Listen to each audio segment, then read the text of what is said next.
Welcome to the best outdoors program just off the shores of the mighty Red River. It's the Hooking Up and Tracking Down Show, the heart and soul of all things related to God's great outdoors. Starring Gary McCoy, an all-around outdoorsman with a CMA Award for Best Personality in Radio. A man who excels in the radio world and needs no introduction to the outdoors, whether standing tall in the winner's circle or sitting low in the deer stand.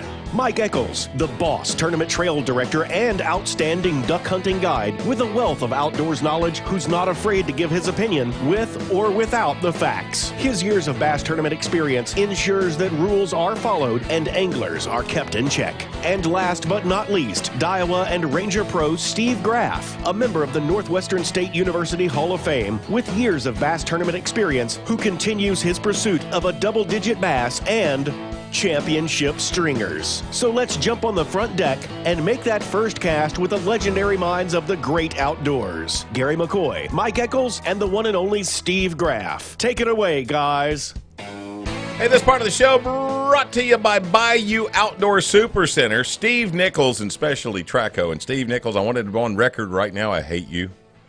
He's up on the Kenai River in Alaska catching those big old salmon up there. Don't hate him because he's beautiful. Golly.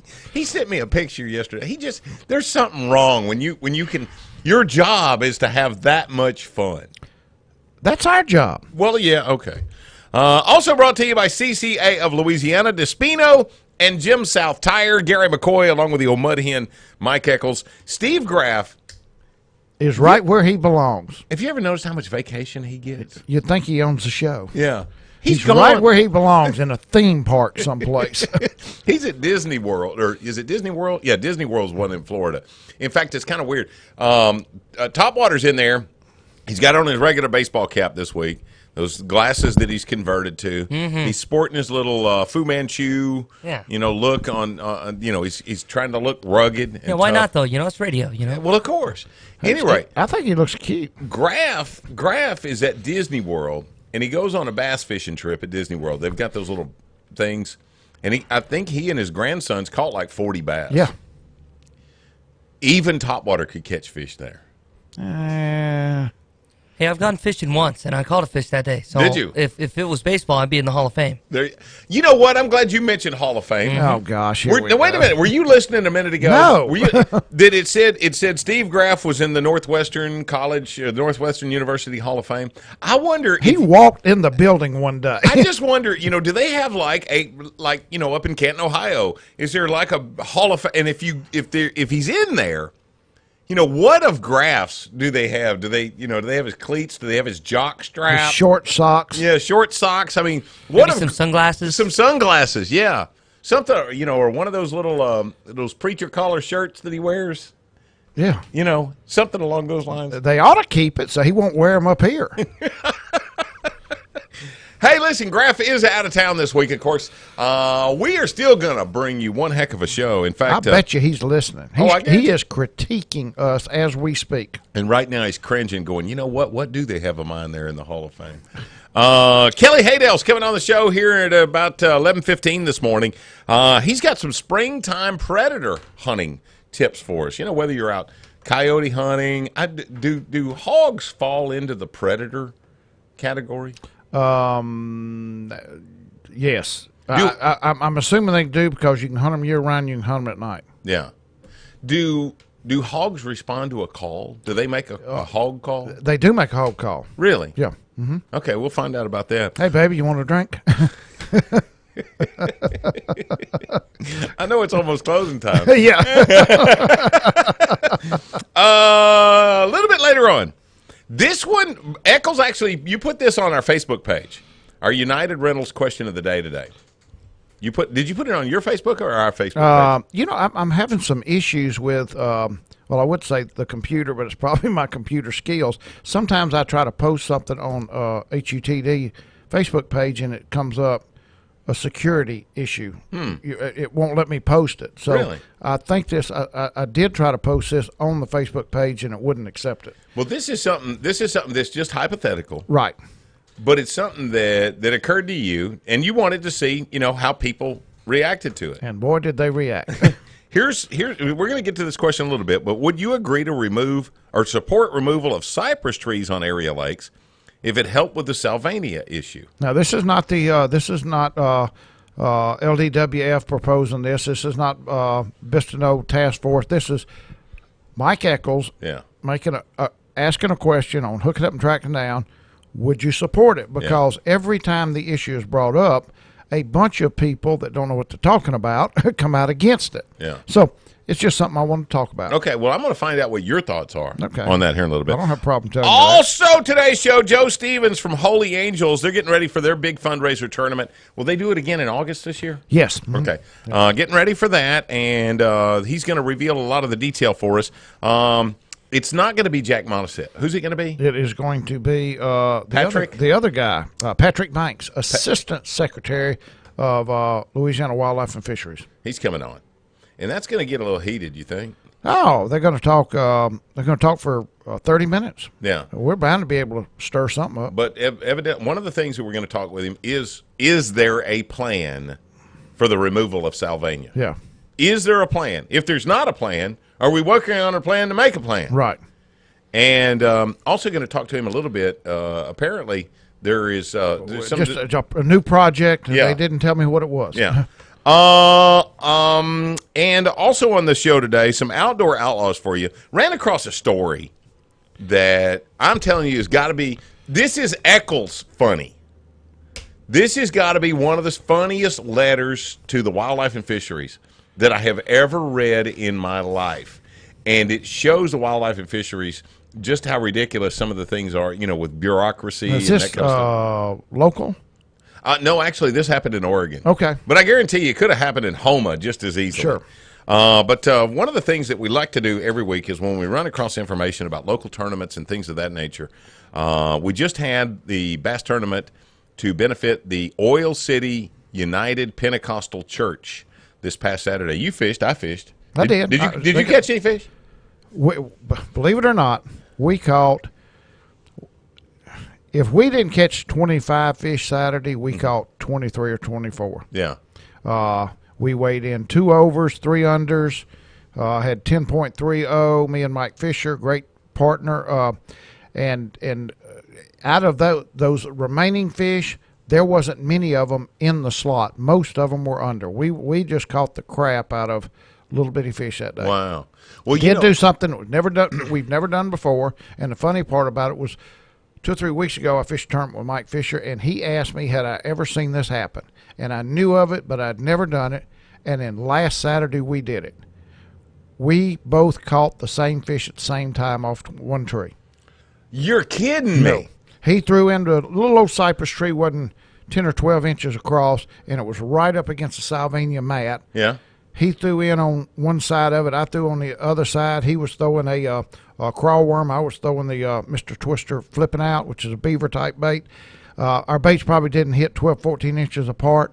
We both got a bite. We both set the hook, and both hooks were in the fish's. I got a picture of the fish's mouth with my hook and his hook in it. You have got to put that on our Facebook page. Okay. That's I just awesome. don't know how. Yeah, no, really. And it was, we had it didn't eat the fish. It was a slot fish. It was probably 15 inches long, and it didn't help us, but it kind of like, he set the hook and said, get the net. I set the hook, and I said, you get the net. Mine's bigger. He said, no, mine's bigger. And we're seesawing back and forth, and fish comes in. He weighs 2 pounds. And, it's just whoever got tired fighting the other one first. Who got the net? Nobody. Nobody. So, but yeah, it's happened. Claude and Ben Clements did it years ago in one of Don McCutcheon's tournament on Bistineau. Wow. And I think wound up being big fish because of the tournament, like 7 pounds. Jeff Payton, Eddie Shaw told me they had that happen one time. Tommy Brown said he's had it happen one time. I've had a double on the same tree, but never with the same fish. Right. No, Me and Doug Baldwin caught 5-pounders on both sides of the tree. It just shows you how fast a fish can move underwater. Oh, dude. In a fraction of a second or a second. 2 baits. 2 baits in his mouth. That's awesome. Yeah, it was fun. I bet that was. But I do know that it was Scott and Jeff Moore won the tournament with 20 pounds and change. Yeah. And you know what? It's so good to see him back out fishing again. Oh, absolutely. I don't know what's worse, to not be on fish and not catch anything, or be around the winter and still not catch anything. Oh, that would have to blow. Yeah, it does. Trust me. Trust me. We saw Jeff and Scott all morning, and we weighed in 10 pounds. They weighed in 20. Which is, I don't have a problem admitting that they're twice as good as me. But now we've got facts. Yeah. I do want to mention this benefit bass tournament that's coming up on June the 17th. This is to support little Noah Schultz. And let me give you his story. He's the son of Travis Schultz, who is one of the Life Air crew members. And he's 11 years old. Noah's entering his second battle with cancer. And they'll say he beat it once, and we're believing he'll beat it again, but the family could use some support right now, some financial support. It gets pricey. Even if you go to St. Jude's and things like that, there's time off work. There's other expenses that come along. The bill's still got to get paid. And this tournament is going to help to fund that. $80 per team if you pre-register.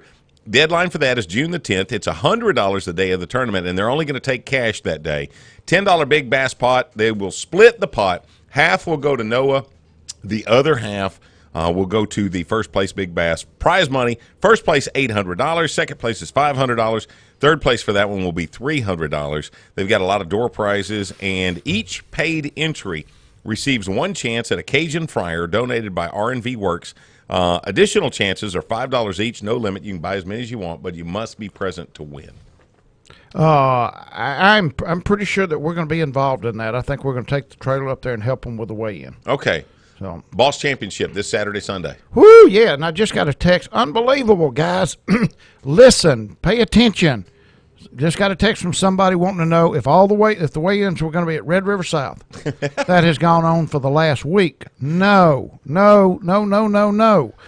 It was in the piece of paper I handed out at the weigh-in. Right. If you weren't there and you didn't get one, look at the newsletter. Yeah. Here's the way it's going to go. Let me make sure we got time to get into this.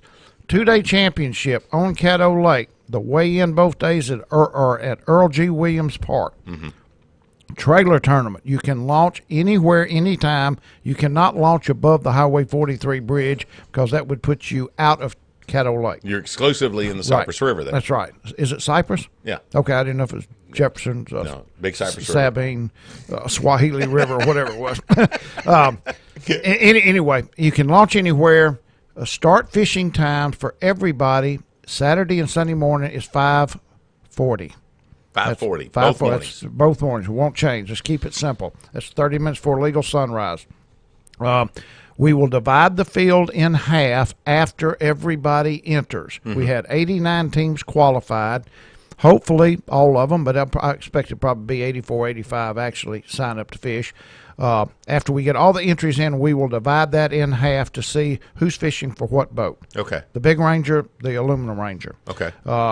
And we'll divide that field in half.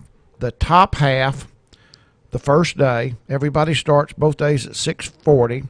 5:40. 5:40, yes. The top half, fishing for the Big Ranger on Saturday, quits fishing at 3 o'clock, must be checked in the bag line, just like all the tournaments, at Earl G. Williams Park by 3:30. Okay. The second flight, fishing for the smaller boat, fishes till 3:30 that day and must be checked in the bag line by 4. Mm-hmm. The next day, those times will be reversed.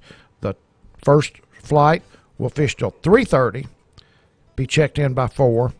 The second flight, fishing for the smaller boat, quits at 3 on Sunday and it has to be checked in by 3:30. And it's your responsibility as an angler to know that there's a difference both days on your quit fishing and time. Where the weigh-in is, if you don't know, it is not our responsibility to run you down and tell you. It is your responsibility to either call, read the piece of paper that was handed out at the weigh-in, or go on the Bayou Outdoors website and read the newsletter. Now, you're gonna update the newsletter when you determine who. Yes, how many? I've updated the newsletter with the same thing the last couple of days. I did it again this morning, with all the times and stuff. We cannot divide the field until everybody enters. What's the deadline for that? You know, I ask everybody to be entered by today. It will not happen, and I can't turn down somebody that hasn't entered by today. Hopefully, everybody will be in by tomorrow. Okay. I mean, because it will determine what time you stop fishing on Saturday. It will. So, I mean, we really need to know something. But the only people that are going to be affected by that are the people that are actually falling in the number end of the year, finishing from 43, 44, 45, 46, 47. If you're finished in the top 35, you're going to be at 35 no matter how many people enter. Yeah. If you finished in the 50s and 60s and stuff like that, 70 or 80 or 90, you're going to be in the second flight. I don't call them top or bottom or one or two. You're in two different brackets. Yeah, that's it. Yeah, you got to call them something, and so that's the way it's going to be. But the ones that are right there in the middle could not know until Thursday or Friday whether they're fishing for the big boat or the little boat. Okay, just go to BayouOutdoor.com and then click on fishing tournaments, and immediately that's going to come up in the newsletters right there. Yes, right in front of you. All right, we're hooking up and tracking down. Kelly Haydell's going to talk some predator calling next, 11:30. The Tiger. I'm just a country boy at heart.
Thanks for tuning us in today. This segment is presented by Daiwa Rods and Reels, J&J Exterminating, Redneck Reflections, V&M Baits, and Paul's Farm and Garden. Get your garden ready for spring by stopping by Paul's Farm and Garden. Now, back to the guys who love fresh vegetables, Gary McCoy, Mike Eccles, and Steve Graff.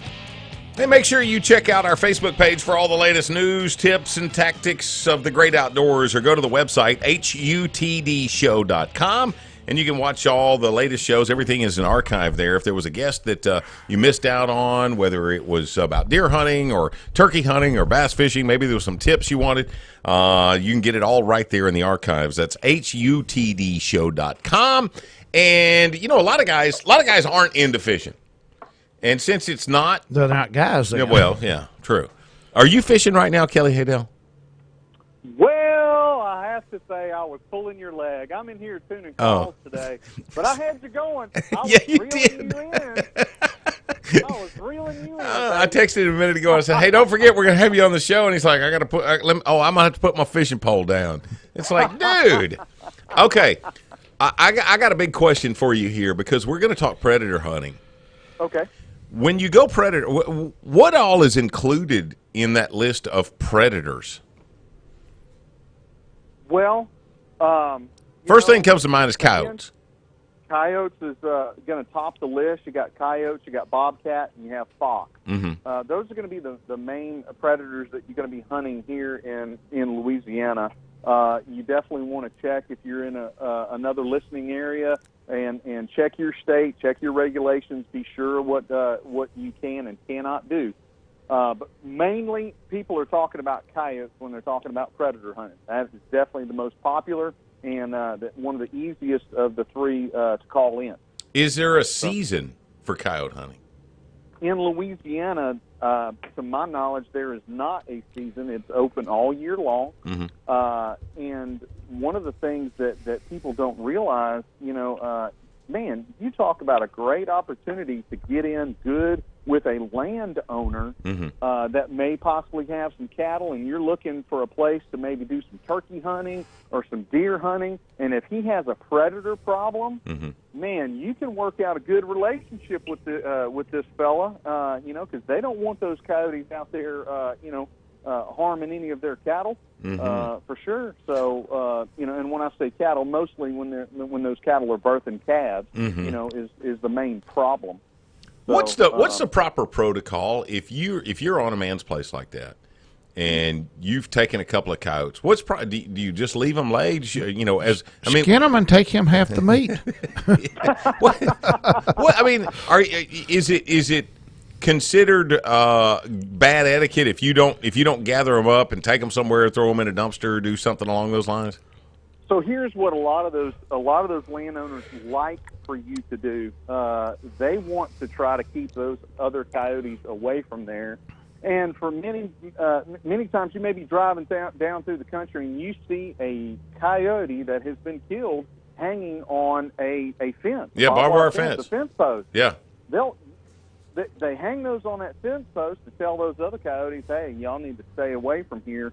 I would always check with the landowner and see what they say. Lots of times they'll just say, "Oh, just let them lie," or they may not. If it's close to their house or something like that, you may want to go ahead and pick that up so it's not, not sinking the house up downwind of where it's at. I shot one night, and I had to take the collar off and go tell that little girl. I'm sorry. No, seriously, Kelly, I've seen that all my life. A dead coyote hanging on a fence. I've seen as many as 5 or 6 hanging on there. Yeah. Do you honestly think? I know the idea behind it, but do you honestly think that works? I really don't know. I mean, you got so many issues with animals and roadkill. I mean, obviously they're not going to look up on that fence and see that dead coyote. I don't think. I mean, they're going to smell it before they would end up noticing anything. I've seen other animals come around gut piles before. I've seen deer walk up on a gut pile before. So, is the smell of that dead animal getting to them? I don't know. And it also depends on the instinct. Which is the stronger instinct? There may be a lot of food in that particular pasture. What's stronger, the smell, the fear of the smell of something dead, or the fact that they're hungry? They may just say the heck with it, and they're hungry and they've got a good pasture with a lot of calves that are getting dropped. Or I'll give you another great example. Real soon, with all of this rain that we're getting into hay cutting time. When you start cutting hay, you're seeing the cattle egrets and the turkey vultures and the crows. They're all hitting that field. Why? Because that is an absolute all-you-can-eat buffet of frogs, snakes, mice, big grasshoppers, rats, rabbits, all of that stuff. So you've got a great feeding opportunity, and if I were going to go predator hunting in the next few weeks, that's one of the things that I would key in on. This time of year it gets kind of tough with there being so much food, but it's really hard for them to pass up an opportunity like that when you've got all of that right there in a field ready to go. Do you think that our deer herd is affected really negatively every year by a population growth of coyotes? I think that you end up running into a situation where those deer are going to, if you've got an overpopulation of coyotes in an area, I think that you're going to be shy on your deer. Not so much that the coyotes are doing so much to affect the deer population as far as taking them out. I think that the deer just don't want anything to do with them. They know that they are a predator and that the fawns can definitely be harmed. And so they seek other places to be. It definitely is not a benefit to your deer lease to have a bunch of coyotes on it. Can you hunt them at night? In some places you can. Okay. In some places you can. Again, check check your state regulations as far as the times of year and the particular areas that you're in. A lot of that has changed in the past few years with being able to hunt at night when it comes to predators and hogs. So. Well, I know. Check before you do. I know for the longest, you had to have a trapper's license if you were going to take a bobcat or a fox or something along those lines. But now I want to say, correct me if I'm wrong, but I believe your basic license now entitles you to either one or two bobcats or foxes. And I don't think there's ever been a stipulation on a limitation on the number of coyotes that you could take. Not to my knowledge, no. Again, I mean, we're fairly close to Texas, and so those listening in Texas, check your regulations over there. But as far as Louisiana, that's always been my understanding is that you're looking at unlimited on your coyotes, and I believe it's one bobcat and maybe one fox. At one time, I do know that they had fox off of there. So that was several years ago, and I don't remember exactly when and if that has changed. But nevertheless, coyotes, man, to my knowledge, it's free reign, man. Get rid of them. Shoot them. The by far the best time to hunt coyotes are at night, obviously. Yeah. The second best time to hunt coyotes, and that doesn't happen around here very often, is during a snow. Really? I do not know. I think I know. I think it's because when the ground gets covered, they can see mice and stuff better or something. But if it snows and covers the ground, coyotes, like they lose all fear. Wow. They just come out everywhere. Huh. And I don't know why, unless it's easier for them to find mice and stuff in the fields.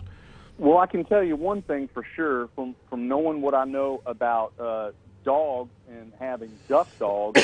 when it is wet and it is humid, those dogs can smell way better than they can when it's extremely dry. It's like whatever scent is around sticks to the moisture that is on the grass and vegetation or that's in the air. And so most of the time we get snows here, we're going to get a wet snow. So it could have something to do with them being able to track animal scent, all the scent of the different prey. That could have something to do with it. But I totally agree. They're much more active when it's snowing. Plus, it's cold. They got to get something in their belly to keep them warm. Well, now, Haydell's has got a great line of predator calls. What's your go-to if you're coyote hunting? It's hard to beat going to just a standard dying rabbit call. One of the ones that we make has an actual mouse squeaker on the back side of it as well. So it's kind of a 2-in-1 call. You got your raspy, loud dying rabbit call, but because you got one handy, I want to hear you blow it. Yeah, absolutely. This is called the GHC. It's a government hunter cottontail. It gets that name because we have some guys that were like here at Barksdale Air Force Base trying to keep a lot of the predators off of these different bases. They were hired contractors for the government looking for a good call to use, a versatile call, and here's that rabbit call.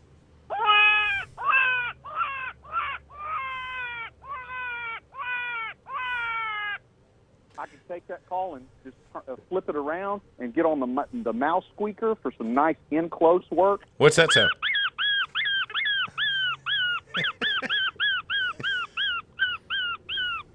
Again, with the hay fields getting cut, lots of times you're walking out across those fields and pastures, and you'll hear those mice and rats squeaking in their nest. Well, when that tractor and bush hog come through, a lot of that stuff's getting chopped up, and there's a lot of noise and squealing going on. So this is a good, versatile call to have. Do you like all year long. Do you like to set up in one place, or do you like to kind of stay mobile if you're out hunting? I'm a kind of guy that's a run and gun type of person when it comes to predator hunting. If I've got access to 3 or 4, maybe 5 different locations, I'm going to go to that location. I'm going to spend about 20 minutes, 30 minutes tops if I feel real confident on that spot. I'm going to get set up and I'm going to call. If I get no response at all, I'm moving. I'm gone. I'm not going to give it any second thought. Either coyotes range so far, I'm not going to give it any more time than that. I've got other opportunities and places to go. I'm going to start off with that rabbit, I'm going to start off real soft. Being in this type of country that we live in here around the Arklatex, we've got a lot of dense vegetation, and you may have a coyote that's only 100 yards away. So I start off calling very soft, like a rabbit that may just have gotten caught by something and is starting to squeal, and then as it pulls and struggles more, it starts getting louder and louder. So it's going to be like a pyramid. You're going to start off soft, build your sound, get louder and more aggressive with your calling, and then start backing off as if that rabbit is starting to die. That's what I always start off on. If I then see a coyote or some other type of predator, then I start really zoning in on how is that animal acting and how do I need to call at it to entice it for a nice clear shot or get it in range. Is it like ducks when he's coming your way, you shut up?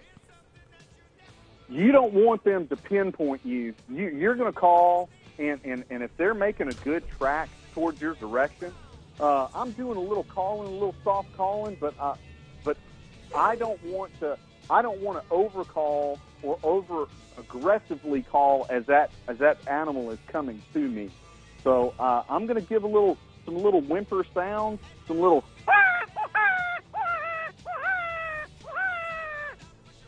and the curiosity most of the time will get them. They're going to try to flank you and get downwind of you. And so in your setting up, you want to be sure that you have got good range of motion, a good 180-degree swing with your gun, because they're going to start coming around you and flanking you. And most of the time, about halfway to that, coming around that flank, they're going to present that opportunity. And you can give them, if it's a coyote, a lot of times you can just give them a woof kind of sound with your mouth and just woof, like that, and they will freeze in their tracks trying to figure that out. And there's your kill shot. And that call is the GHC Cottontail. Is that what you? That's right. That's exactly right. Mm-hmm. Dude, you just don't know. I believe you just opened it up for me because it won't be too long. It'll be too hot to fish, and it'll be time to get out and get around some of the old dairy cattle pastures and make that happen. I believe I could be good at that. You just got to get in that sniper mode, man. Got to get that finger tuned up. Amen. Kelly Haydell from Haydell's Game Calls. Thank you, brother. I appreciate you. Always a joy, man. Thank you, Kelly. Okay, sit tight. Here in a minute, we're going to probably stir your dander a little bit. We're talking salvia and cypress trees. Can you get rid of one without getting rid of the other? We'll see what you think. It's Hook It Up and Track It Down, 11:30, The Tiger.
You're listening to the Hooking Up and Tracking Down Show, presented by Cypress Knee Outdoors, Nichols Department Stores, Louisiana Coastal Conservation Association, and Lake Fork Marina, the #1 marina resort on Lake Fork, now with a new and improved tackle store. Once again, here's Steve, Gary, and Mike. Hey, United Rentals offers a wide range of services from custom on-site specialty solutions to online management tools, all designed to be convenient and cost-effective. With online services and equipment protection plans, United Rentals leaves no stone unturned to make sure that you get the most cost-effective production out of your rental time. Go to UnitedRentals.com to find a dealer near you. United Rentals, the largest rental company in the world. Thank you, David Duschel, and the whole gang at United Rentals right here. I bet you they have been busier than a cat in a sandbox. Ooh, what are you talking about? Renting generators. Dude, or wood splitters. Or I tarps. I was down at my Uncle Gary's yesterday. That was as bad of wind in DeSoto Parish as they have had since 1950 that he could recall, when Really? a bad tornado came through there. And you've never seen, all those big cedar trees that line the barbed wire fences. You're just north of Grant. They're gone. Really? I'm talking about cedar tree after cedar tree after cedar tree, just mowed over. Big oaks laid over by the roots. So if you're in that bind and you're looking for, wood splitter or something along those lines, big chainsaws, any of that equipment to try to do some of that cleanup, United Rentals take care of that. They've got it. They've got it. And the United Rental question of the day, I love to stir the pot. Would you agree to support removal of cypress trees on an area lake if it helped the salvinia issue? Once again, I want everybody to know this is just Mike Eccles asking Gary McCoy and anybody else that wants to call in to 688-0827 and express your opinion. This is just us talking. This is not LDWF fixing to do this, although it was part Proposed of at the one proposal a year or two ago, and it received such negative response that they backed off of it. My question on that would be, if there was some type of herbicide that came out, and they said this is the only thing that we can come up with that will get rid of salvinia, but in all likelihood, if we put this in the lake, it's going to take out X number of cypress trees, or it could kill them all. That'd be my biggest fear, is that all of them are gone. If they had to put, but if you don't address this salvinia pretty quick, it won't matter how many cypress trees are out there, because you won't be able to get a boat out there to get to the cypress tree. Right. I think the first thing we have to look at, once again, this is just my opinion, Wallace Lake, one of the greatest fishing lakes and duck hunting lakes in the state of Louisiana for many, many years, now is not even considered a lake. It's just like a swamp, a waterway. It's a watershed. Wow. That's all it is. It's completely gone. And it's because man did not take care of maintaining the lake. It's one of those little hidden things that, not a lot of houses around it, and there was not any effort or money put into maintaining the lake. It's gone. That is what's going to happen to Black Lake. It's what's going to happen to Bistineau if we don't stay on top of it. So they're barely able to hold their ground with the drawdowns. But what would the removal of the cypress trees accomplish? Okay, the big question is, everybody say, what's Texas doing? They're not having this problem. Texas is not doing anything near as much as Louisiana is doing. Texas just does not have the lakes that are of the configuration that we have in Louisiana. Name me one lake across the Texas border that looks like Black Lake or Bistineau. Yeah. They're not covered with trees. So when they have, most of them aren't natural natural lakes. They're, right. They're man-made reservoirs. Bistineau and none of those are natural lakes anyway. They were built dammed up. Okay. But there's so much of it that is shielded by the cypress trees that you cannot get to it to control it. Say Lake Fork. Probably not 20 cypress trees on the whole lake. There's some back in the pockets and stuff, but you could go around with a 5-gallon sprayer on Lake Fork and go and find all the salvinia and actually apply a herbicide to it and actually reach it. You cannot do that on Bistineau. You cannot do that on Black Lake because it's like a big umbrella over everything. Anything they do is being blocked by the cypress trees. It's also, if you could take an aerial photo of Lake Bistineau now and compare it to an aerial photo 75 years ago, 70 years ago, the amount of surface acreage on the lake has probably, or the amount of coverage by the cypress trees has probably tripled. There's just been that many more cypress trees that grew up over that That's right, time. and gotten Bigger. in diameter. Sure. You know, it's not just the height of a tree; it's the diameter of a Right, tree. right. But it is such a slow process that it takes generations to see it. Yeah. You know, it's like I can remember when I was a kid, this opening was bigger. Yeah. 50 years ago. Yeah. There This used to be a opening was hole like bigger. that on Cattle Lake that we could go into and Right. can't get in there anymore. Can't get in there now because the cypress trees so slowly have gotten bigger. Yeah. So if you opened it up, you also increase the flow. The problem they have on Lake Bistineau is we do not have the current in the lake that we used to because of the cypress trees. You know you're going to increase the flow when you do open the dam. I think you can get more vegetation over the spillway. Now that's not helping anything. You're just putting it in somebody else's backyard. Right. But you know, get it out of your lake, give it to somebody else. That's not really the solution, but that's what happens. Also, by opening these thickets, cypress tree thickets, you increase the fish habitat. If you take a real thicket of cypress trees on Lake Bistineau, you're going to have 2 to 3 trees off that thicket you're going to catch fish on. They're going to be point trees. Sure. You can't get your boat inside to it. Yeah. They're going to be 1 or 2 trees on the north point and same on the south. You cut a couple of passages through that, all of a sudden you've got 10 or 12 trees that you're going to be able to catch fish off. And you're going to have access to different sides where you only had 2 sides. You can have 4 or 6 sides in by cutting lanes through it. Plus the waterway will be able to flow through there. Plus you'll be able to get in there and spray. So what? So what, you whining tree hugger, if we cut some of those trees down?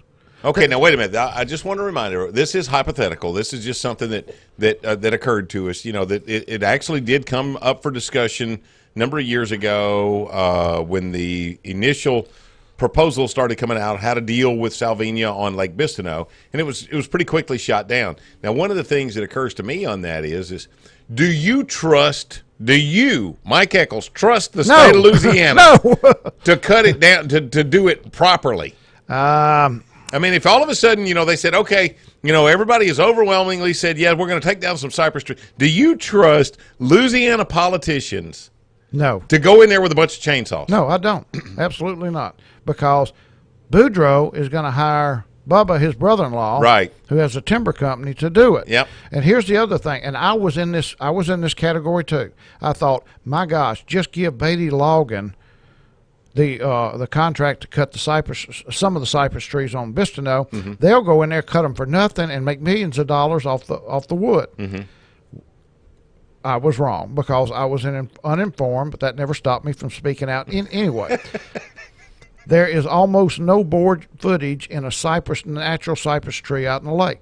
Really? Because they start off so big at the bottom and they get so small at the top. Yeah. Like as opposed to a pine tree, pretty well stays the same diameter, and an oak tree on the big trunk. Yeah. But a cypress tree starts off like your Aunt Shelley, this big around at the bottom, and up at the top, you know, just like Aunt Shelley. Yeah, absolutely.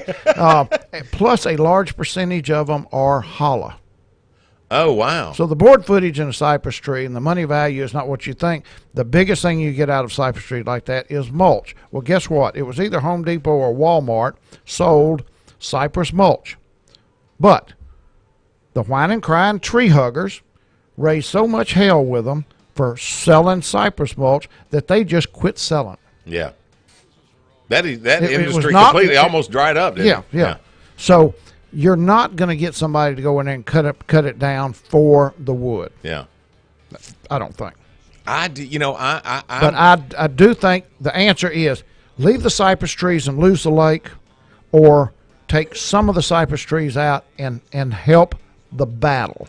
Well, when we talk to Patrick from Louisiana Department of Wildlife and Fisheries here in a little bit, he's supposed to be on at 12. 12 o'clock. We're going to talk to him about the salvinia issue. And, I want to find out from him, is there a plan? Could that plan include possibly removal of some of the cypress trees? And if they did that, how would you formulate that plan? How would you plot the lake out and go, okay, these are the ones that are most important to go? People that deal in hydraulics. They're the ones that would come in and say, this is where your flow is. This is where you had flow years ago and you don't have it now. And by opening up this many square acres or you're going to move the water through a lot faster. You're going to move it forward. But it's not only just moving the water, it's allowing access to the people and the companies that are trying to spray. Mm-hmm. Oh, yeah. Because I guarantee you on Lake Bistino, 70% of the salvinia cannot be reached by these spray boats. Can't get to them. You can't do it. You're wasting your time and you're spending my money. So we're hooking up and tracking down 11:30, the Tiger.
Hello, everybody. Don't forget to check out our Facebook page at Hookin' Up and Trackin' Down Show for outdoors news and some great video tips. This segment is presented by Lake Fork guide Johnny Geis, Toledo Town and Tackle, United Rentals, and Sandtone Lures, keeping anglers in the winner's circle with the best jigs and spinnerbaits available today. Now, there's a place these guys don't see very often, the winner's circle. Here's Steve, Gary, and Mike. Do you want to know what's on the minds of the Hooking Up and Tracking Down guys? Check out our blog page at HUTDshow.com. If there's one thing we're not short on, it's an opinion. You'll hear straight from the horse's mouth how we feel about certain issues pertaining to the outdoors. Whether you agree or disagree, at least you'll know where we stand on the issues. Go to HUTDshow.com for our latest blog and so much more.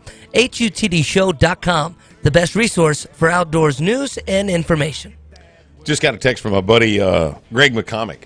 And he brings up a good point. He says, spraying all that salvinia, all it does is it just falls to the bottom, and then you lose. It's just another form of erosion or sediment. Sediment. Totally opposite of erosion. Yeah. Well, erosion brings all the sediment into the lake. But you're the perfect person to ask this because you quit fishing for about 20 years. Yeah. What's the difference in the lake where you used to fish, depth of water that you used to fish 20 years ago, 25 years ago, and now? I'll tell you, some of the places that I love to go, the water was 4.5 feet deep. Today, I put the same boat in there. That water's 1.5 to 2.5 feet deep. Right. And it's all because of the settlement of the grass. Me and Greg were talking about this here a couple of weeks ago. I'm telling you, it won't be long. If something's not done, it won't be long. There's going to be parts of the lake, if not the whole Caddo Lake, is going to be inaccessible or unusable. You might be able to get out there with a mud motor, but I don't know that you're going to be able to fish it. Right. Hey, listen, we got our buddy Joe Stevens on the phone from the Holy Angels Tournament, and last year just blew all the records out of the water, didn't it, Joe? Yes, we did really well last year. We got to do that again. We got to up the ante this year. So you're going to hold this tournament. Where, when? Give us all the who's, what's, when, where's, and how's.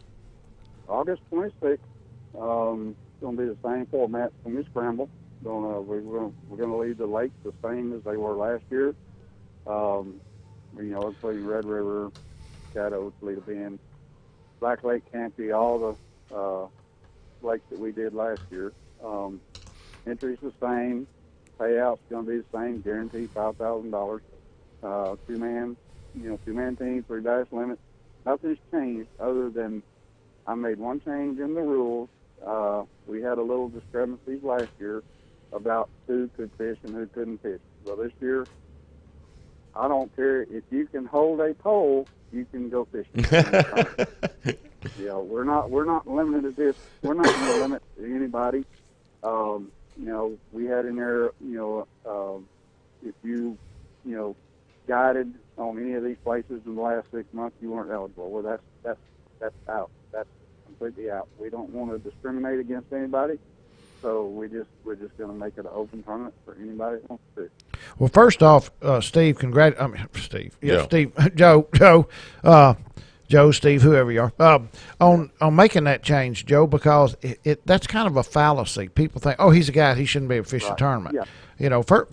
Keep in mind, this is a fundraiser for Holy Angels. Amen. Right. The more people that fish it, the more money y'all are going to raise for the greatest cause in the world. Yeah. The other thing is, just because you guide on a lake does not give you a matter of fact, it gives you a disadvantage. If you got to go out there and practice with your buddy, your fishing partner, for 2 days for a tournament, you are going to achieve 10 times more than if you got two pilgrims in the boat that can't fish and you're having to take you got to them show someplace. them how to push the button on the Zebco. That's right. You're not learning anything for the tournament. So the angler that's not guiding has way more advantage than the quote guide on the lake. Yeah. Well, and I appreciate that, Mike, but I give all that credit to you because I've confided in you, in the last 3 years since we've been doing this, and a lot of decisions I make, come from you. And because with the experience that you have, I want this to be. Oh, how smooth you are, Joe Stevens. What you just really said was, if anybody's mad, blame it on Mike Eckel. No. Well, okay, in a sense, you can handle the people that get mad. Just kidding, Joe. Okay, now, last year, I don't remember. Did Caddo Lake win it last year? Yes. Okay, and I want to say most of the big strings came out of Caddo last year. This year, same prediction. You think Caddo will be the lake, or do you think that it'll be possibly Black Lake Campty? When is Grand Bayou going to step up? You know what? Grand Bayou won the times tournament this year. The boat show. I mean the All City. the All City. The boat show tournament. The boat show tournament. Yeah. Well, you would think Mr. Jerry Hester, he would bring the winning stringer out of Grand Bayou. Mm-hmm. I'm always going to bet on him in a Calcutta. Yeah. Okay, so we've got Caddo Lake, Cross Lake. No. Caddo, Toledo Bend. Caddo, Toledo. Bistineau. Black Lake Campy. Red River. Yep, and Grand Bayou. So we got 6 lakes. Yeah. 2-man team entry. Yep. Can you fish by yourself? Yeah. Okay. Yeah, but it's still the full entry. Okay, the entry fee is $200 per team. okay. Big bass pot? Yes, we'll have a big bass. That's $10 optional. Okay. And that will be the same. It's 100% payback. Hey, are you going to have food up there again like you did last year? Cracklins. Yes. Oh, we will. I didn't get any of those. I couldn't get over there to get that. Graf They kept me. probably ran out. Yeah. Dude, there were a ton of people. And you know what? I wanted to congratulate you on that because you had as many people who did not fish the tournament hanging out at the weigh-in as you did anglers who really had a good chance that they were going to get a payday. And, I mean, it became a real community event there. And you guys just did an awesome, awesome job. Yeah, well, and one thing, and I know everybody doesn't listen to this show, but the guys that fish that tournament, that listen to this show, you know, I had a couple of guys come to me last year, and, you know, it really bothered me to see these fishermen after they've been out all day, you know, have to stand up and eat their lunch. And, you know, this year is going to be different. We're going to have more seating area. We're going to have a bigger tent, kind of like the way they set up with the Ole Miss Challenge. We're going to have more area for these guys to come in, sit down, relax. We're going to have fans set up because I know it's going to be miserable. And I hated to see these guys come in and, you know, with what Holy Angels is doing, you know, with the family area, you know, we're going to separate that away from where the actual fishermen are going to be. That way it's not such, you know, I guess you call it controlled chaos. We're not going to have that this year. We're going to have more room for these guys to actually sit down, relax, enjoy a meal, you know, and kind of catch their breath after the day is over. You know what, Joe? Clarify, but you know, yes, we had so many people there. Y'all had so many people there last year. We could use a bigger or another tent just so everybody will have the option of sitting down and taking a break. Right. But you know, we don't want a total separate. I got to tell you, it is just a I don't know. It's a heartfelt honor to be able to mix and mingle with the residents that they bring from Holy Yeah, Angels that was really cool. And what a great time! You see these folks, these kids, most of them come out and get to do the face painting and get to look at the fish, and it's just, you know, it's a field trip for them, and it's an experience. I know you may not believe it. I know they recognize what it is, and they have such a great time. Oh yeah, and trust me, they will be commingling. You know, when I say we're going to have a separate field, it's all going to come together. You know, I think the Shriners are going to be back out, you know, with their little cars and stuff like that. There's going to be a whole lot of interaction again this year. 3 fish limit.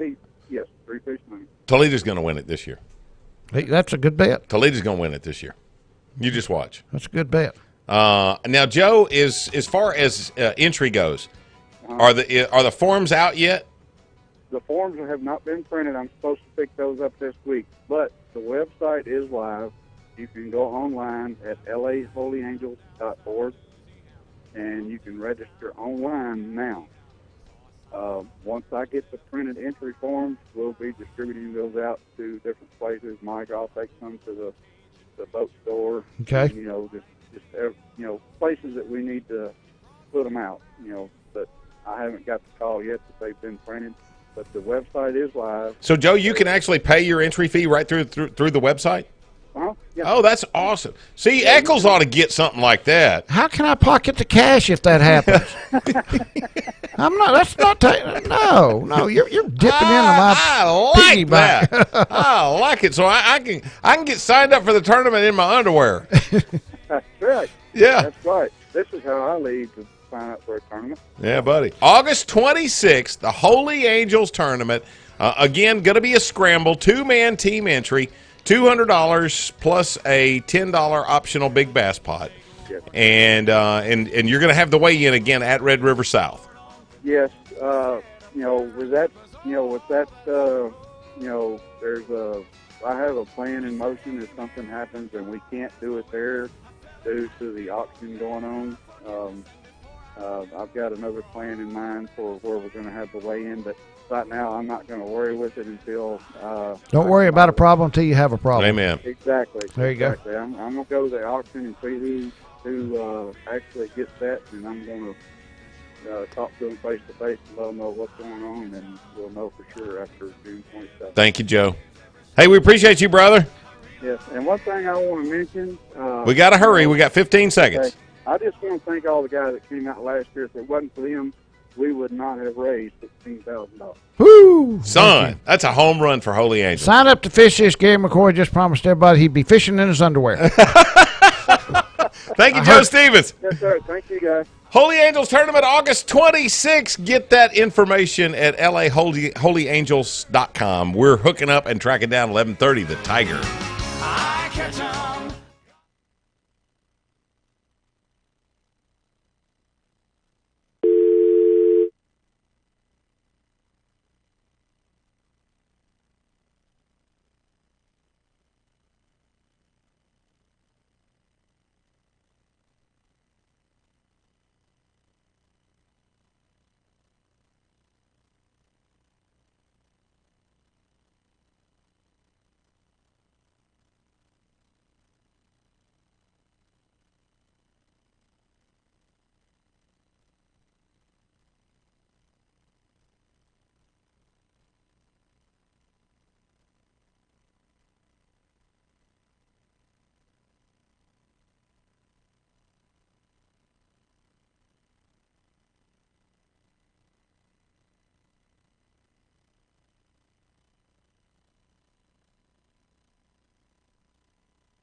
Welcome back to another hour of first-class outdoors radio entertainment. This segment is presented by Ranger Boats, Sam Rayburn Marina Resort, Commercial Power Equipment, and the Bob Seeley Big Bass Splash Series. Go to SeeleyOutdoors.com to learn more or to register for the next Seeley Big Bass Tournament. Here's Gary McCoy, Mike Eccles, and the Dink Master himself, Steve Graff. Hey, thanks a lot for tuning in. Steve Graff is out this week. He's playing with Mickey Mouse, Goofy. Well, you know what? I think he was actually trying out for the role of Goofy. I'd say that's a gimme. Yeah, I mean, I think he's a shoe-in. Anybody thinks fish look up in May. You had to have been listening here a couple of weeks ago. He said May was when the bass started looking up instead of looking down. And he tried to blame it on some elite pro that gave him that bit of information. All right, what a pleasure we got. Patrick, I'm sorry, what is your last Banks. name? Patrick Banks? That's correct. Patrick Banks, you are the Assistant Secretary That's correct. of the Louisiana Department of Wildlife and Fisheries. And, Patrick, you're going to spend a little time with us. We got to pick your brain because we got a Salvinia issue that's got to go. I couldn't agree more. Golly, man. This stuff came straight from the bowels of hell. And with this water temperature heating up over 80 degrees right now, I mean, it's just exploding. And you can spray, you can drain, you can do what. And I don't think that's going to be the end all to Salvinia. Well, I would tend to agree. We've got some extremely capable and very smart scientists that work for the department up in your area. And over the last year and a half that I've been working with them, I've learned a tremendous amount from them, and they have been battling this issue for years and years and years. And one of the things I've learned over the last year and a half is that we're likely going to be stuck with this plant for quite some time. That doesn't mean that we can't take measures to control it or at least manage it as best we can. But in terms of eradicating it, it seems highly unlikely that that's going to be the case, at least in the near term. What do you know about Salvinia that you know for a fact that most of us probably don't know? Well, I think you guys, again, have been battling it up there for a lot longer than I've been involved with it. I'm a marine biologist by trade, and so I've spent most of my time on the coast. But it is a plant that came in to America through the aquarium trade and from South America. It's a extremely strong and fast-growing plant. It doubles in mass every 4 to 7 days. So that's why you see all of the efforts we put into spraying and drawing down the lake, Lake Bistineau I'm referring to, and putting out Salvinia weevils. We do the best we can, but that plant is a lot of times rapidly outgrowing our management and control efforts. Patrick, Mike Eccles here, and thank you for taking the time to be with us today. Point blank, is it true or is it not true that there is a chemical out there that will kill salvinia way better than what they're using, but the chemical companies will not sell it because it would stop them from selling it? They'd only sell it one time instead of every year. Is that, I've heard that, and I've heard it from people in the chemical industry, that there's something out there, but they're not gonna use it because it ends their siphon off of the state for the money. Well, my goodness. In some respects, I hope what you're telling me is true. I have not heard that, but if there's a chemical out there, as you describe, I want to try to track that down, because I'm not interested in keeping money flowing to anybody. I'm interested in killing the salvinia, and that's what we need to be focused on. So, again, in some respects, I hope what you're telling me is true. I have not heard that, so I find it hard to believe that that's true. But well, I do too, but it keeps popping up, and of course that does. Well, there's also a cure for cancer, but they won't use that because the doctors would all go broke then. That's that. You don't believe that? No, I don't. I believe do. That. Do you really? Absolutely, I believe it. Okay, we're going to cure cancer on today's show. Well, I hope we cure them both. Yeah. Patrick, what are some of the other rumors that you guys are constantly having to battle about salvinia?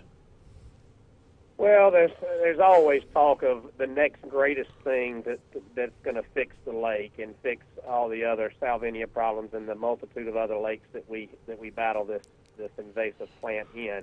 One of those is things like, there's a water mower or something that's the end all be all, and or there's the use of booms can absolutely cure the lake, or let's draw down the lake completely dry for a couple of years and kill it all, and then we'll be okay again. It's certainly not the situation where those types of things don't provide some benefit, but there unfortunately just is no silver bullet out there that we've been able to locate in the last the decade plus of fighting this battle. And so there's a lot of rumors that the next greatest thing is going to happen, but we do our best to evaluate all of those possibilities, evaluate them from an effective standpoint as well as from a fiscal standpoint, and we just really feel confident that the three-pronged approach that we take with the drawdowns, the spraying, and the weevils is really the best approach we can take at this time. That's not to say that we're not open-minded to new approaches, but we've checked on these other approaches, and there's some limited applications for those things. It's just not the wonderful tool that everybody thinks they are.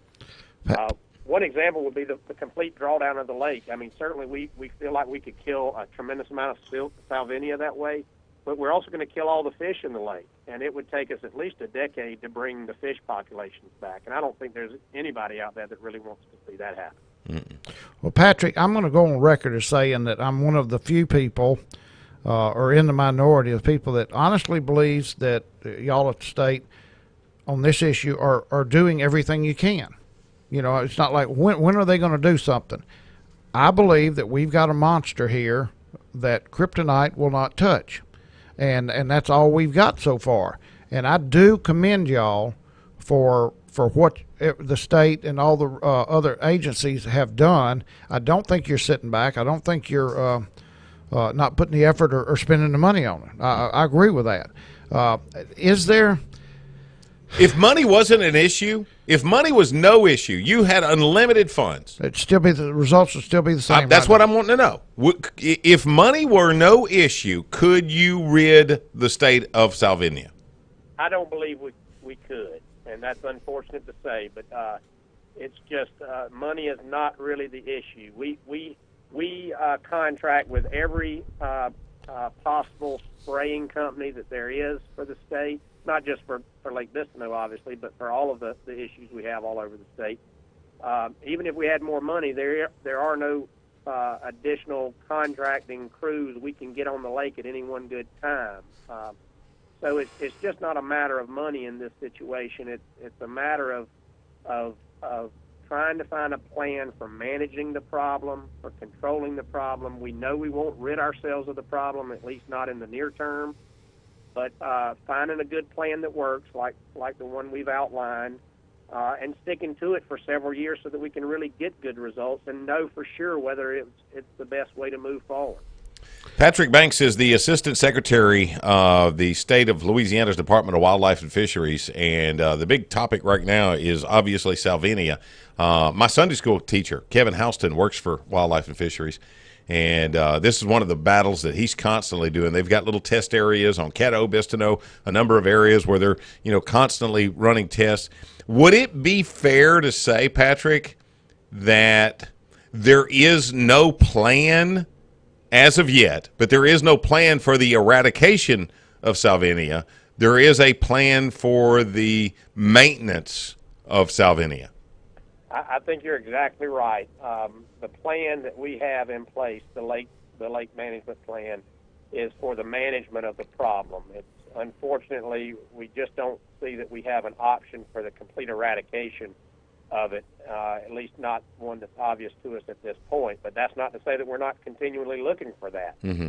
Certainly, certainly should be the ultimate goal. But right now, we've got to do what we can to manage the problem, and we're doing that. We recognize that by managing the problem, sometimes that leads to lack of access on the lake, particularly during the late summer when some folks want to use the lake. But those are the best times for us to have that lake drawn down and dry out a lot of that salvinia, strand it on the dry ground and kill it. And that way when we fill the lake back up, we have much less of a problem. So I would agree with you that the management plan in place is a very, very good one. Kevin and Jeff and their staff do a great job. They work hard. They put a lot of thought and effort into that plan. It's based on a lot of years of experience, and it is a plan that helps us better manage the problem. But unfortunately, we just don't have the silver bullet to eradicate it. Right. Patrick, obviously, the best thing to do is not to kill it, not to run it over the spillway. The best thing to do is get it out of the lake. Mm-hmm. That way you don't have the problem of regeneration. And, you can incinerate it. And the problem of filling the lake up from the bottom up. So getting out of the lake. It's a shame that right now we do not have a use for salvinia. If it was, I mean, the old saying is all you had to do is... I heard it's good in gumbo. Tell the Cajun that it's good in gumbo and there's a limit on it and you'll wipe it out in a matter of years. But is there just absolutely nothing that we can come up with where we can use this, where harvesting it... becomes profitable to somebody? Right, is the answer. Well, certainly not that we're aware of Okay. at this point. Another issue in lakes like Bistineau, which are really flooded swamps, is just simply getting to all the places where the plant lives. As you can imagine, part of what makes Lake Bistineau so beautiful is the cypress timber in the lake. And in some areas it's so thick that it's impossible for us to spray in those areas. And in some cases, when you draw it down, there's still some pockets of water that remain, which serves as a source population for the salvinia once we refill the lake. So, it's called a nursery. Yeah. There you go. That's right. And so anyway, it's just one of those things where we wish we had a good use for the plant, but right now the only use is by the devil himself. Okay, Patrick, now, from a professional standpoint, I want to go back to something we had a little while ago. It was our United Rentals question of the day. Would you agree to support the removal of cypress trees on area lakes if it helped with the salvinia issue? I think it would be tough for me to say whether I would support it or not. It's certainly something that's worth exploring. I do think, and I'd have to caution everybody, that would be an extremely difficult endeavor. I'm not saying impossible, but it would be an extremely difficult endeavor, an extremely expensive one as well. But I think that in a situation like this, if we're not willing to at least explore every option, then we're missing the boat. We have to at least explore all of those options. So once we explored it, if we felt like that was something that could really, really drastically change the scenario into our favor, then I think it certainly could be something we would support. But but it would certainly take some evaluation and some careful thought and planning because it's a very complex issue. Lots of different landowners involved. Certainly, we don't want to impact the fisheries production in the lake, and part of what makes it productive is because a lot of that cypress provides very good habitat for our fisheries. So it's a complex issue that would need to be studied and reviewed before we decided whether that would be the route we want to take. Can we get you to hang out with us a little while longer? Sure. All right. He is Patrick Banks, Assistant Secretary of the Louisiana Department of Wildlife and Fisheries. We're talking Salvinia. There's a couple of other things that we want to hit on before we let him get away from us. So you sit tight. We've got more with Patrick on the way. We're hooking up and tracking down 11:30, the Tiger. Get up on your high horse, woman. Get up on your high horse now.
Folks, tell your friends that if they missed today's show, they can catch us again Saturday morning from 6 till 8. And make sure to download Radio Pup to your iPhone, iPad, or other listening device. This segment presented by Daiwa Rods and Reels, Red River Waterway Commission, Seagar Fishing Line, and United Rentals, providing heavy or light-duty equipment and tools for any and all size contractors. Once again, here's Gary, Steve, and Mike. Take it away, guys. Want to hear more of the Hooking Up and Tracking Down show? Tune in Saturday mornings from 6 till 8 where you'll hear interviews from the greatest anglers in the world as they share tips and tactics with the wittiest and smartest guys in radio. That makes me laugh every time. Gary McCoy, Mike Eccles, and Steve Graff. Tune in from 6 till 8 Saturday mornings right here on 1130 The Tiger, the home of the Hooking Up and Tracking Down show. Hey, if you're just tuning in, our brother Steve Graff is off at Disney World. Short socks and big ears. And a sunburn. and a $18 milkshake. You can't eat at Disney World for less than a $100 bill. Hey, I'm Gary McCoy along with the old mud hen Mike Eccles. Topwater's in here. And on the phone, Patrick Banks is the Assistant Secretary of the State of Louisiana's Department of Wildlife and Fisheries. We've been talking Salvinia, but we got a couple of other issues that we need to cover. Patrick, I don't know what else is going on with LDWF across the state that we can get into. Well, we certainly always are dealing with a number of issues. Certainly, we're thick in the middle of the legislative session, of course, and always looking at budget issues. But we've got a few marine issues going on, and I know you guys are a little bit far removed from the coast, but I know a lot of you guys like to come to the coast and fish, and we're working hard on always working hard on trying to make sure we manage our coastal and marine species really, really well. We have a great team in place that does good work for the largemouth bass and crappie and all the freshwater species, but something your listeners may not know is we have an excellent team in place as well that does some great management work on our saltwater species, speckled trout, redfish, and things like that. Certainly the big topic in the marine environment from a fish standpoint has been red snapper, and it has been for many, many years. And we're working on some plans to try to get our folks a little bit better access to that fishery in federal waters off of our coast. What do y'all's plans include there? Well, we have an overall management approach that includes quite a number of things. One of the things we're working hard on is, and really the backbone of our overall approach, is a Louisiana-only amendment at our Gulf Council. And what that means is we're requesting the federal government through the Gulf Council to give us the authority to manage the harvest of red snapper, both in state waters as well as all the way out to 200 nautical miles, which is the federal waters. And so if we can convince the Gulf Council and the feds that we're responsible enough to manage that fishery, it will really open up some flexibility to our anglers, because our seasons would then be set both in state waters and federal waters by our State Wildlife and Fisheries Commission. And so that's really the backbone of our efforts right now.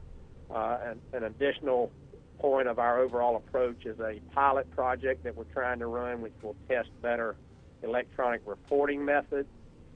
But we have other parts of that overall approach, which includes increasing the number of offshore oil and gas rigs that we can capture in our artificial reef program so that we can maintain habitat.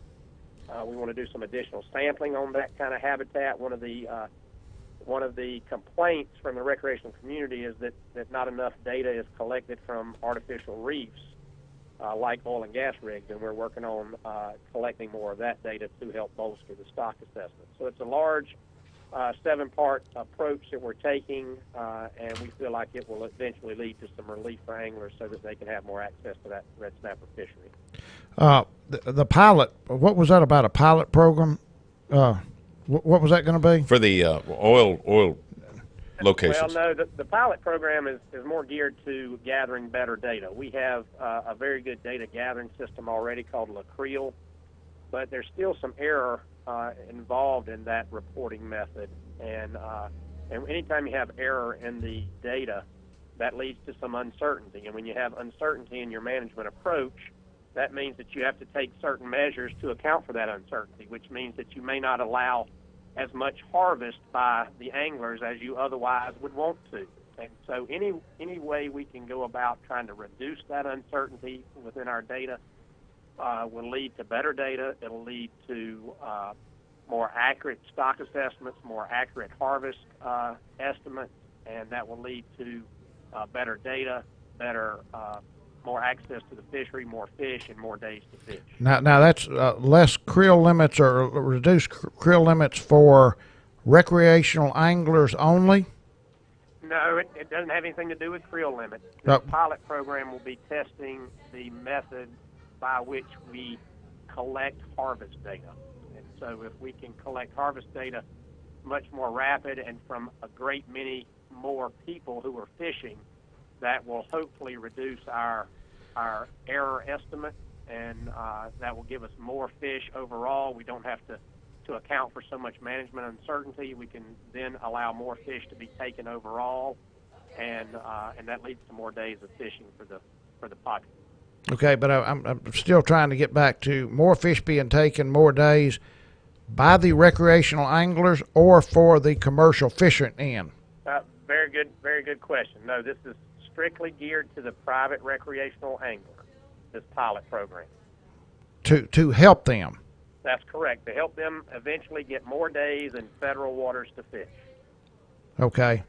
Now you're right. We're a long way from the coast, but we do have a ton of we do have a ton of people that come down to the coast to fish, and and ever since we've been involved in this radio show, and I've been coming down to Burris and Cocodrie and stuff fishing, there's always been a big battle between what the commercial end gets and the recreational anglers do not get. So this program you're talking about, and I'm totally in the dark, but I can be honest with you. I've had two texts since we started from organizations that said this program is not what the state of Louisiana wants. And I don't know enough to ask you. I mean, I don't even know how to ask the right questions. But these are from people in South Louisiana that are against this program because they're saying the negative effect on the recreational anglers, which are the bulk of the people that pay y'all's salaries, our salaries. So I'm just trying to figure out how this is going to affect in the long run the recreational anglers, or who it's going to benefit. Because like I said, I don't even know how to ask the right questions. Yeah. Well, I'll see if I can do a little bit better job of explaining it as well. This program will not impact the commercial side of the scenario at all, and it's not geared towards that. The commercial side has their program, and we know how many anglers are out there from the commercial side and how many fish they catch. This pilot program is meant to help us get better data on the recreational side, and that better data will help us reduce margins of error, which will then release more fish to the recreational side to be able to be caught. So while some groups are concerned about this pilot program, let me reassure them that this pilot program is neither regulation nor law at this point. It is simply a test by this agency to try to see if we can get better data. And as y'all well know, that's what this agency does. We gather data, we gather information, we test things, we try to put together the most comprehensive view of an issue before we bring it in front of our boss, the secretary, or before we bring it in front of the commission or the legislature. It's those folks who make the final regulations for something, and this is just another test for us to run to try to bring them the best information we can so that they can make the best decision once we gain control of management in those federal waters.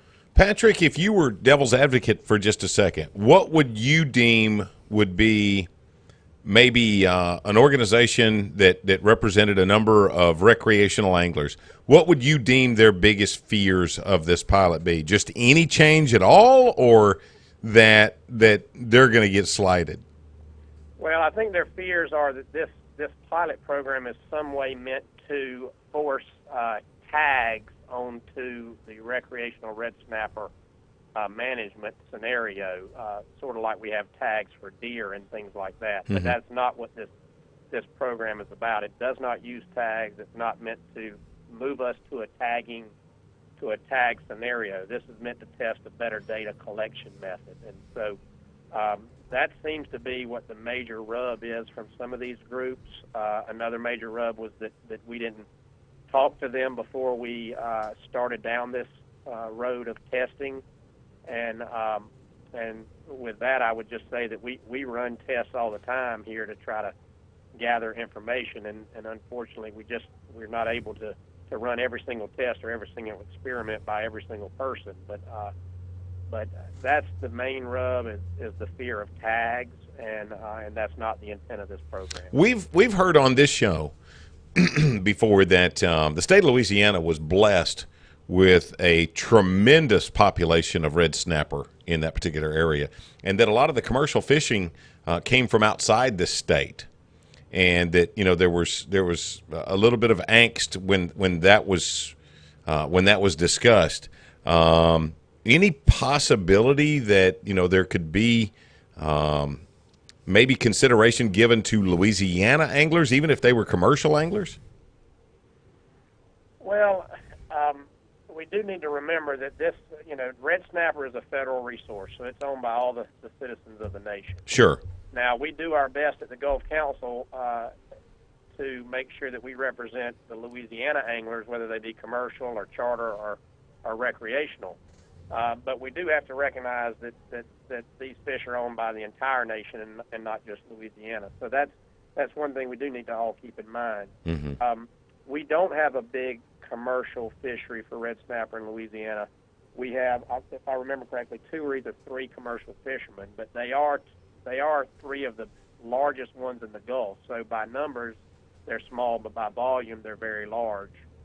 And we also have to recognize that sector also provides fish to a lot of places in the state that brings in tourism. The restaurants and hotels love to have that access to that fish. So it may be 2 or 3 folks and 15 or 20 boats, but it certainly provides access to that resource for a lot of folks. Now that's not to diminish the value of the recreational industry in the state. It's huge as well and very, very important.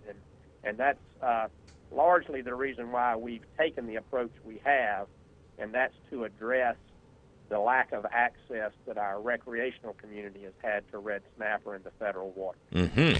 Patrick, we really appreciate you taking the time out and being here and what you're doing, and we're out of time. But one real quick question, and if you can hit on it real quick, the oyster issues on Big Lake. Now we've had some conversation about that. What's going on down there, real quick? Well, we do have a diminished resource of oysters in Big Lake. Unfortunately, the trend of that population has been on the downward side for a number of years. Despite the efforts that we've taken to build new reefs, to bring in hatchery-raised oysters to augment the population, to restrict harvest, to increasing our sampling programs. We've taken all these efforts to try to turn that trend around, and unfortunately, it just hadn't turned around. So we're working as best we can to try to remedy that situation, but it's just an unfortunate downturn in oyster population, and we just hadn't gotten a good handle on it quite yet. But there is a bill in the legislature that tries to address some harvesting techniques. That's certainly not our bill. We don't advocate or go against any kind of bill. We just simply provide information to the legislature. But that may if that passes and the harvest regulations are changed, that may make a difference. We're going to try to transplant some oysters from good reefs to some of the less productive reefs. So we're working hard on that issue, just like the Salvinia issue, and we're hoping to see the tide turn, so to speak, on that. Patrick, you are one of the most educated, well-spoken individuals we've ever had on the show, and I want you to understand just how much we appreciate the time that you've given us, the great insight to the Salvinia, the other state issues that we've got right now. We couldn't have spent a better half hour. Well, I appreciate that. If that's your way of trying to get me to come back on, you did a good job. Thank you, sir. We certainly appreciate you. Okay, thank you. You betcha. Thank you. Sit tight. We got a little bit of outdoor news and some outdoor outlaws on the way. It's next. Hooking up and tracking down. 11:30. The Tiger.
That's right, you're listening to the Hooking Up and Tracking Down Show. This segment is presented by Natchitoches Ford, Cowboys Wild Game Washer, and Wildwood Resort at Toledo Bend. A great place to come and relax while taking in the beauty of Toledo Bend. Now, back to the guys who love the Bend, Gary, Steve, and Mike.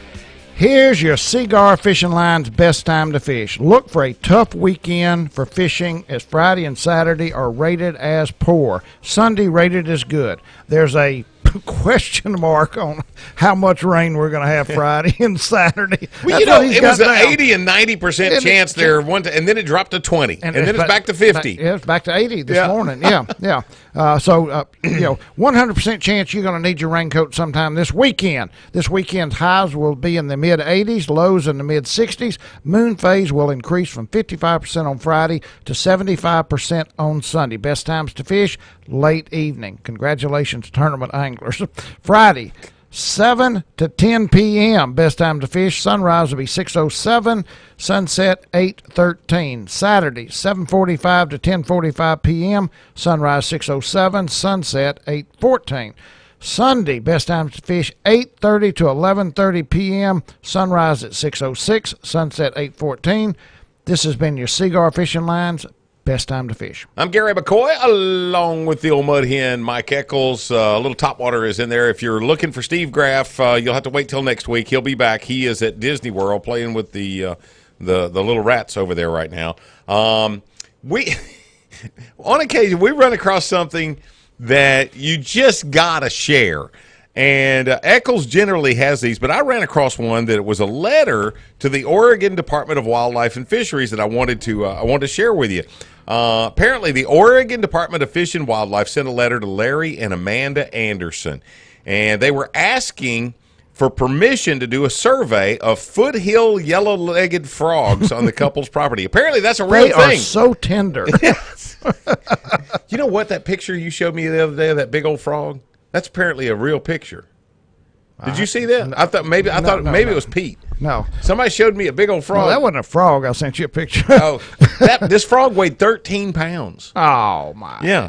Any rate, they asked for permission to Pete doesn't weigh 13 pounds. to run a survey on this couple's property. Well, the Andersons said go for it, but they had a few conditions. Conditions that may look familiar to anyone who has ever applied for a hunting license or an invasive species permit with the Wildlife and Fisheries. Now, if you've ever gone through any of this, you know you got to step through so many rings. It's just stupid. And this is what their letter said. Thank you for your inquiry regarding our properties to survey for the yellow-legged frog. We may be able to help you out in this matter. We have divided our 2.26 acres into 75 equal survey units with a draw tag for each unit. Application fees are only $8 per unit after you purchase the frog survey license. That's $120 for residents, $180 for non-resident. You will need to obtain a frog habitat parking permit, which is $10 per vehicle. You will also need an invasive species stamp for the vehicle. That's $15 for the first vehicle, $5 each additional vehicle. You will also want to register at the check-in station to have your vehicle inspected for non-native plant life prior to entering our property. There is also a day use fee. That's $5 per vehicle. If you are successful in the draw, you will be notified 2 weeks in advance so that you can make necessary plans and purchase your creek habitat stamp, which is $18 for resident, $140 for non-resident. Survey units open between 8 a.m. and 3 p.m., but you cannot commence survey until 9 a.m. and must cease all survey activity by 1 p.m. Survey gear can only include a net with a 2-inch diameter made of 100% organic cotton netting with no longer than an 18-inch handle, non-weighted, and no deeper than 6 feet from the net frame to the bottom of the net. Handles can only be made of BPA-free plastics or wooden handles. After 1 p.m., you can use a net with a 3-inch diameter if you purchase the Frog Net endorsement. It's just $75 for resident, $250 for non-resident. Any frogs captured that are released will need to be released with an approved release device back into the environment unharmed. As of June 1st, we are offering draw tags for our premium survey units. An application, again, is only $8 per application. However, all fees can be waived if you can verify native Indian tribal rights and status. You will also need to provide evidence of successful completion of frog surveys and comprehensive course on frog identification, safe handling practices, and self-defense strategies for frog attacks. This course is offered through an online course accredited program for a nominal fee of $750. Please let us know if we can be of assistance to you. Otherwise, we decline access to our property, but appreciate your inquiry. Sincerely, Larry and Amanda Anderson. And come to find out, they actually knew the guy that had sent them the request for the survey on there, and he said the wildlife and fisheries people just loved the whole thing. They took it as a joke, and I just thought that was hilarious because that's what you got to go. You've done so much more hunting out west. Oh, you know, these people got exactly what they deserved, and hats off to Larry and Brenda, or Larry and Amanda for going to the trouble of such a well-written, funnier than hell letter. You know what? Now, when you deal with like Steve Nichols, Bucks and Bulls Guides and Outfitters, they do all that hopping for you. Well, yes, they do everything except the actual purchase of a license. So you get your license, but as far as obtaining any permits, of the permits, they have the permits. This is speculation. I think I know what I'm talking about. It's never stopped me before. Any permits for areas and stuff like that, they obtain those. Yeah. I'm pretty sure, just have to come in and get your non-resident license. And you know, last year Steve and them were able to get those copper mines in Utah, and he was so excited about that, and it turned out to be exactly what they were hoping for. Now, when you go out there, I mean, I haven't been in 12 years. Okay, but the last time you went, how much time do you have to start in advance before you go on a hunt? Well, a lot of the areas they're all draw in Colorado now, and a lot of them have limited tags. The area we used to hunt was a draw, which meant you generally probably had to start like April. Wow. And apply for it and get drawn. But there's always been enough tags left over that you could do across the counter tags. Just wasn't enough people went to those areas. Really? So where we went, it was not a big issue. We could get across the counter tags. So if there hadn't been, if you pay for that tag and then you don't get drawn, do they keep your money? No. You send in your money, you get it back if you don't get drawn. Oh, okay. I didn't know how that worked. Okay, don't give them any ideas. Well, they called it a lottery. Are we going to do Outdoor Outlaws? Yes, sir, we are. We got a great story. We need some Outdoor Outlaw setup music. Which one are we going to do? Oh, well, these aren't the Outdoor Outlaws. I thought you were going to do your little story there. Oh, well, this has nothing to do with Outdoor Outlaws. Okay, then kill the Outdoor Outlaws. This is pushing the limit. Yeah, and this is Eccles at his best. And I have got to be careful here. This article is according to the Valley Report. Now, I don't know where the Valley Report comes from, but this is a true story. A 41-year-old woman had the winning lottery ticket worth over $3 million on Friday night, but she showed up to work anyway on Monday to deliver one last package. She worked for a courier company. Okay, gotcha. The package was very hot and very steamy. The courier company had no ideas of her winning. I knew something was wrong when I came back to work from lunch and the door to my office was closed, said the manager of the courier company. I slowly opened the door to discover this woman with her pants down around her ankles, hunched over my desk like a hippopotamus, dropping a massive poo on my desk. She shot her eyes towards me, and we locked eyes. There was a moment. I was frozen in shock and fear. In my peripheral vision, I saw a huge mud monkey sliming out of her butt like a Play-Doh fun factory. Who would have thought of this? It was worth it, the woman said after she was arrested. On Friday, when I realized I hit the lottery, I knew that would be the first thing I would do. I hit every Mexican food truck I could find and saved all of my dumps all weekend. I'm shuffling around like a death row inmate trying not to explode. I had been putting up with this man's crap for years. It was time that he put up with some of mine. I guarantee you, Powerball. I can guarantee you right now, Steve Graff is on a plane from Disney World flying back here to fire me. Well, Powerball tonight is $302 million. Guess what, Steve? and I'm having some stomach cramps already. We're hooking up and tracking down 11:30, the Tiger.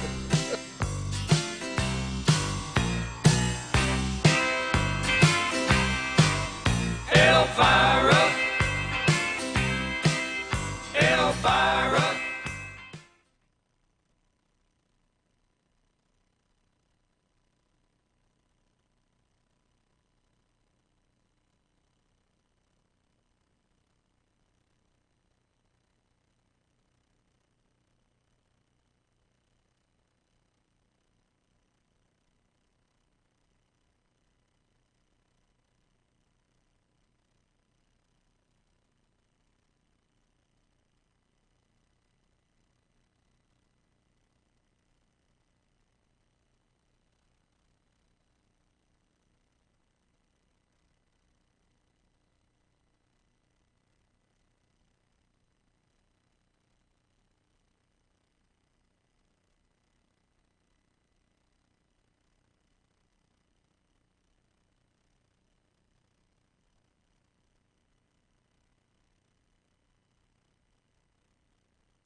Well, this is it, the final segment. Don't forget to check out our new website at HUTDshow.com, an information highway for all things related to the great outdoors. This segment is presented by Nichols Department Stores, Natchitoches Power Sports, Gamakatsu Hooks, Spro Lures, and Despino and Jim South Tires. The Arklatek's #1 tire dealer with 6 locations to serve you. One more time, here's Gary McCoy, Steve Graff, and the Mud Hen himself, Mike Eccles.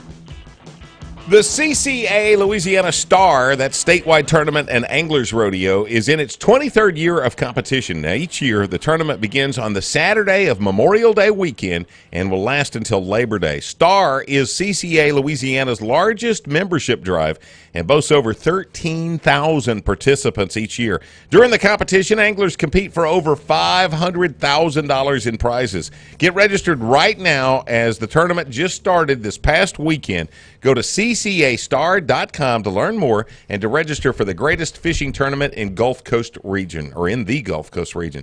Coastal Conservation Association of Louisiana, making a difference in the future of our waterways. I just got a text from Graff. Yeah. And he said, yes, this is your last segment, Eccles. It's done, huh? Yeah. Okay, we got some outdoor outlaws. All of these guys, and there is a list of them, all of these guys got hammered opening day of the 2017 turkey hunting season. LDWF issued citations to the following hunters: William Tomlinson III of West Monroe, 49, for hunting turkeys without a turkey license and over a baited area in Jackson Parish. Everett Walker, age 60, you ought to know better, of Bossier Parish, for hunting turkeys over a baited area and without a basic big game and turkey license in Bossier Parish. Wendy Eckroat, 48, Bossier Parish, hunting turkeys over a baited area and without basic big game. I didn't know you had to have big game for turkey. Basic big game and turkey licenses in Bossier Parish. Rufus Joseph Jr., 58, of St. Martinville, hunting turkeys over a baited area in Sabine Parish. Wendell Day, 54. Guess what he was doing? He's from Greensburg, hunting turkeys over a baited area in St. Helena Parish. Loretta Day, 50, of Greensburg, for hunting turkeys over a baited area in St. Helena Parish. You know how that one went down. That had to have been Wendell's wife, and he said, honey, I just need one more limit this morning. Yeah. And so you come sit with me. Yeah. Seth Hutchinson, 30, of Albany, for hunting turkeys over a baited area in Livingston Parish. Then the following day, more hunters got hammered.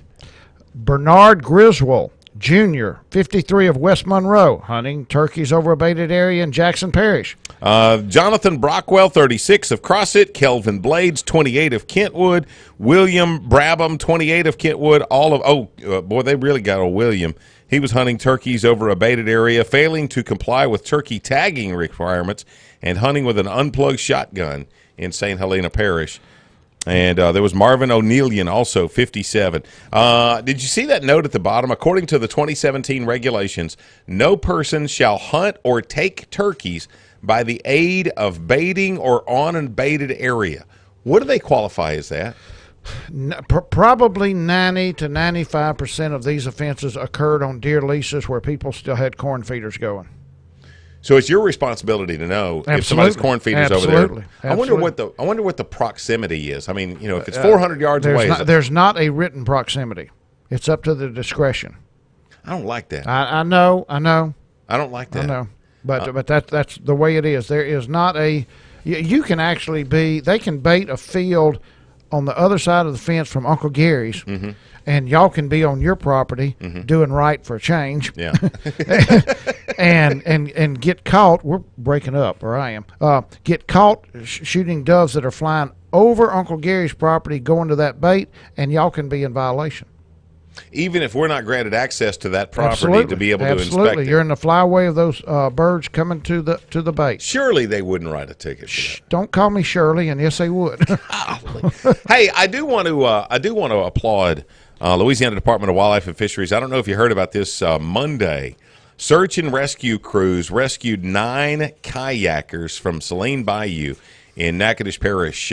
Search and rescue crews from the Louisiana Department of Wildlife and Fisheries, the U.S. Forest Service, Natchitoches Parish Sheriff's Office, Natchitoches Parish Fire Department, and the Wynn Parish Sheriff's Office were alerted around 9 p.m. Sunday night about the missing kayakers. The crew searched throughout the night. When they found the 9 kayakers along the banks of Saline Bayou before daybreak on Monday morning, the kayakers consisted of a Girl Scout group from Dallas, Texas, with 3 adults and 6 juveniles. After leaving the Highway 126 boat launch on the Wynn and Natchitoches Parish line, the kayakers encountered a strong thunderstorm. After failing to arrive at their destination at Cloud Crossing Campground in Natchitoches, friends and family members alerted authorities for assistance. Kayakers were found by the LDWF agents on foot with the assistance of a citizen on an all-terrain vehicle around 3:30 in the morning. Kayakers were found using their kayaks for cover from the elements. Now, that's pretty smart. Wildlife and fisheries agents were able to walk them out of the woods along the bank into the Cloud Crossing Campground, which was only about a mile away. They had actually made it to about a mile from where they were supposed to be. I'm going to use my kayak for cover, and I'm going to use yours for a fire to stay warm.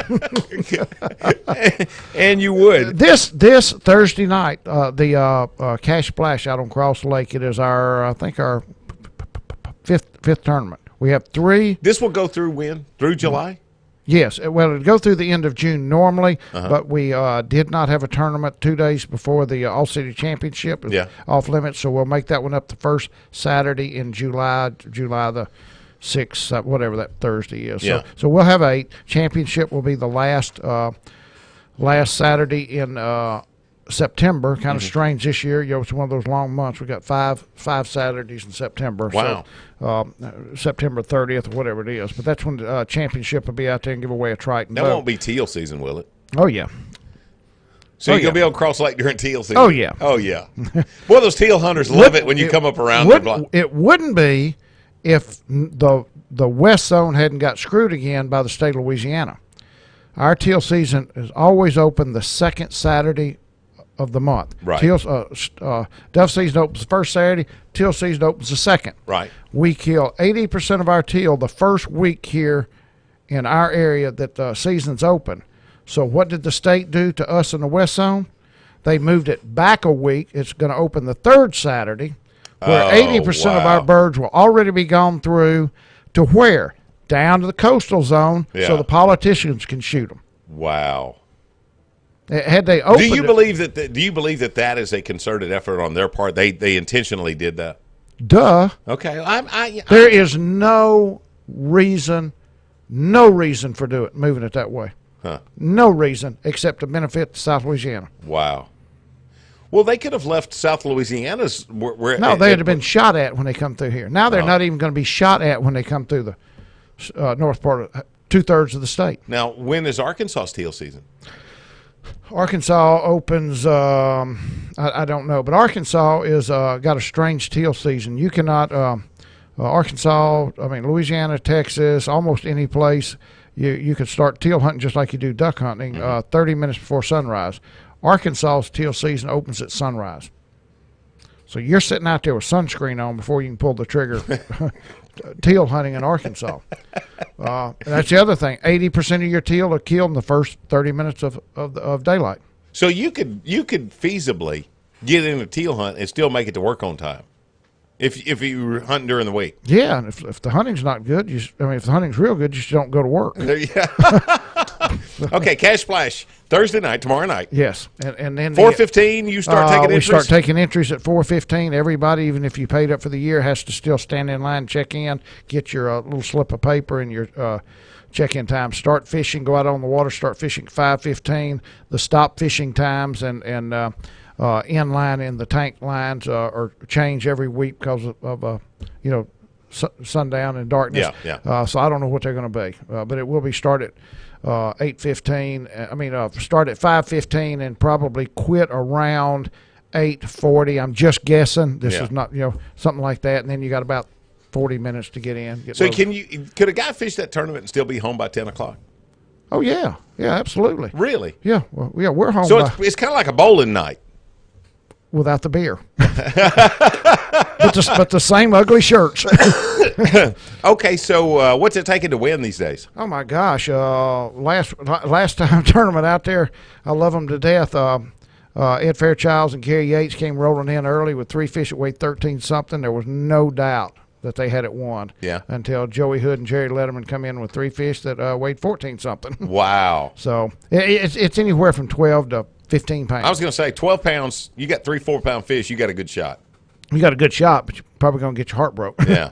But you're going to be in the money. Oh, absolutely, because we Generally- pay something like 28, 29 places. Generally, how many teams do you have fish? We've been running 93, 94 Holy smokes. for a 3-hour tournament. That's all. Entry fee is how much? $55. And you don't have to fish the whole circuit. You can just pick and choose it. Yeah, you if can you're- come out there and just fish one, but you're not going to, if you miss the tournaments, you're not going to make championship. Right. But So, still, yeah, I mean, if you want to fish. we have new teams every tournament. The last tournament in July, we will have somebody come out there that has not fished any of them, just want to fish that evening. Sure.